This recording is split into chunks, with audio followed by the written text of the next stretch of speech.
किसी ने बड़े कमाल की बात कही है कि ईर्ष्या वह गुण है जो एक इंसान को एकदम से खोखला कर देती है। साथ संगत जी, प्यार से कहना धन निरंकार जी।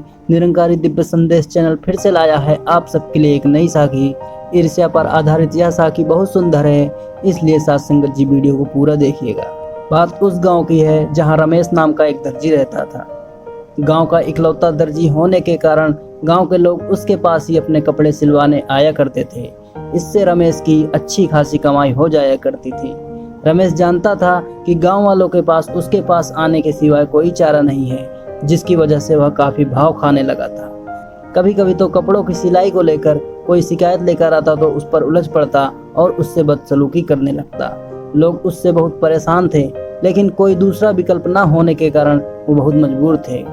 एक दिन की बात है, दूर गांव से शांति नाम की एक गरीब औरत अपने बच्चों के साथ उस गांव में आई। वह सिलाई का काम जानती थी। काम की तलाश करते हुए वह रमेश के पास गई और उससे विनती की कि वह उसे अपनी दुकान पर रख ले, लेकिन रमेश ने उसे भगा दिया।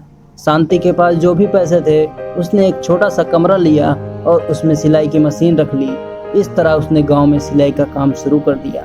उसकी सिलाई अच्छी थी और साथ ही वह मीठे मन की और मिलनसार थी, जिसकी वजह से गांव के लोग उसके पास कपड़े सिलवाने आने लगे।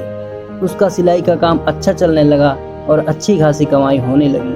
अब शांति के आ जाने पर गांव के लोगों ने रमेश के पास जाना ही बंद कर दिया। ग्राहकों के न आने से रमेश की कमाई का जरिया ही बंद हो गया। वह परेशान रहने लगा। वह जब भी शांति को देखता तो ईर्ष्या से भर उठता था। इधर रमेश को परेशान देख करके एक दिन रमेश की पत्नी शांति के पास गई और उससे बोली, बहन, जब से तुम आई हो कोई मेरे पति के पास सिलाई का काम लेकर नहीं आता। इस छोटे से गांव में 2 दर्जी एक साथ अच्छी कमाई नहीं कर सकते। यदि तुम मान जाओ तो मैं तुम्हारी दुकान खरीदना चाहती हूँ। कुछ देर तक विचार करने के बाद शांति दुकान बेचने को तैयार हो गई और रमेश की पत्नी ने शांति से 50,000 में सौदा तय कर लिया। पैसे लेकर शांति उसी शाम अपने बच्चों के साथ गांव छोड़कर चली गई। अब इधर रमेश ईर्ष्या में भरकर उस रात शांति की दुकान में आया और उसमें आग लगा दी और रमेश की पत्नी ने जो दुकान शांति से खरीदी थी वह दुकान पूरी तरह से जल गई। जब रमेश की पत्नी को अपने पति की करतूत का पता चला तो वह भागी भागी वहां आई और बोली, तुमने ये क्या कर दिया? मैंने आज शाम ही ये दुकान शांति से 50,000 में खरीदी थी और तुमने अपनी ही दुकान में आग लगा दी। यह सुनते ही रमेश सिर पकड़कर रोने लगा और गांव वालों ने भी उसकी ऐसी करतूत को देख करके जम करके पिटाई कर दी।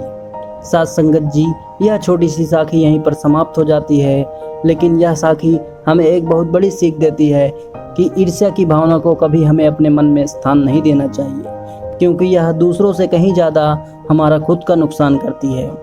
इस नकारात्मक भावना के वशीभूत होकर कई बार हम ऐसा कदम उठा लेते हैं जिसके लिए हमें अपने जीवन भर पछताना पड़ता है। साथ संगत जी, यह छोटी सी साखी आप सबको कैसी लगी कमेंट में ज़रूर बताइए।